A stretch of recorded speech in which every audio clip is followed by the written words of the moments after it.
Saudara-saudari yang terkasih, kalau alasannya masuk akal, rasanya wajar bahwa orang merasa takut terhadap sesuatu atau seseorang. Menjadi tidak wajar saat ketakutan itu menyedot banyak energi kita, hingga kita sepertinya tak bisa berbuat sesuatu yang lebih kreatif dan produktif. Dalam situs liputan6.com Februari lalu ditulis ada 6 penyebab ketakutan yang biasa muncul dalam hidup. Orang takut akan penolakan, akan kegagalan, akan ketidakpastian, akan kesepian, akan ketidakmampuan, dan takut dihakimi. Kalau kita cermati, ketakutan tersebut muncul karena orang takut kalau ada orang yang menolak, kurang percaya diri, takut kalau ada orang yang menilai gagal, menuntut kepastian, tidak menemani, dan ada orang yang menghakimi. Ketakutan ini muncul sesungguhnya karena orang hidup dalam kepalsuan atau bahkan dalam kemunafikan. Orang tak hidup apa adanya, dengan tulus dan lurus, tetapi ada sesuatu yang disembunyikan. Orang menonjolkan diri lebih daripada aslinya, seraya memojokkan orang lain. Itulah kemunafikan yang dilihat Yesus dalam diri orang Farisi. Maka orang Farisi ketakutan.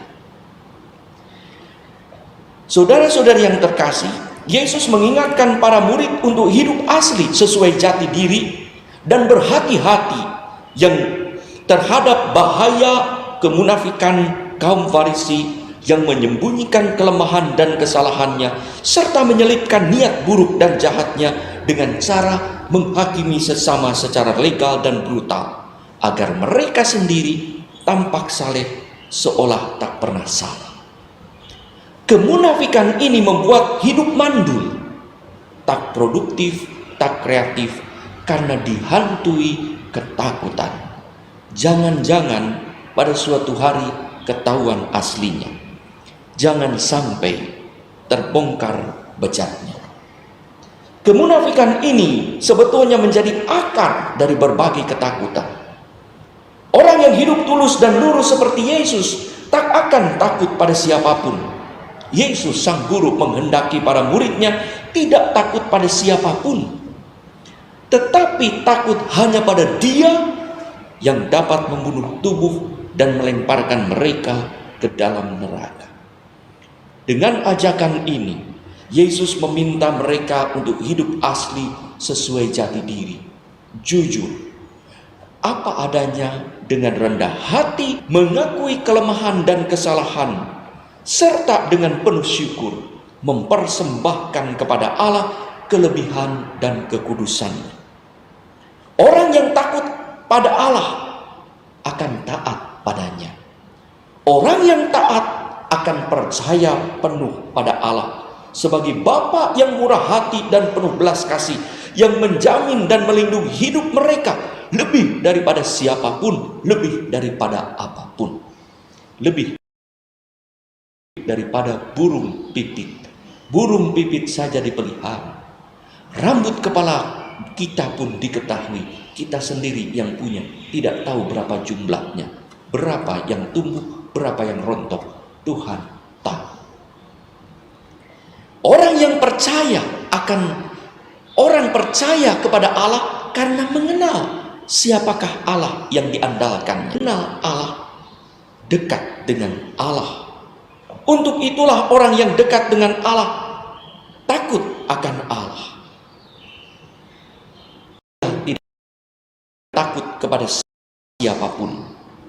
Orang yang takut pada Allah tidak akan hidup dalam kemunafikan. Orang Farisi hidup munafik karena mereka tidak takut pada Allah, seolah Allah tidak tahu kejahatan mereka. Maka mereka hanya takut pada penilaian manusia yang terus melihat, mengamat-ngamati, padahal Allah tahu segala-galanya. Saudara-saudari yang terkasih, apa dan siapa yang kita takuti sekarang ini? Kalau kita dekat dengan Tuhan dan percaya hingga kita takut padanya, maka kita akan berusaha hidup sesuai dengan kehendak Allah. Hidup baik, hidup benar, yaitu hidup sehat badani dan rohani, hingga menjadi seorang yang kuat dalam melaksanakan kehendak Allah, termasuk memanggul salibnya, hingga hidupnya menjadi berkat, bukan untuk dirinya sendiri, tetapi juga untuk orang lain. Kalau kita hidup sehat, sesuai dengan tata laku sehat, mengapa kita harus takut pada COVID-19? Kita takut kalau memang tidak melaksanakan hidup sehat sesuai dengan anjuran-anjuran para ahli dan orang-orang yang berpengalaman.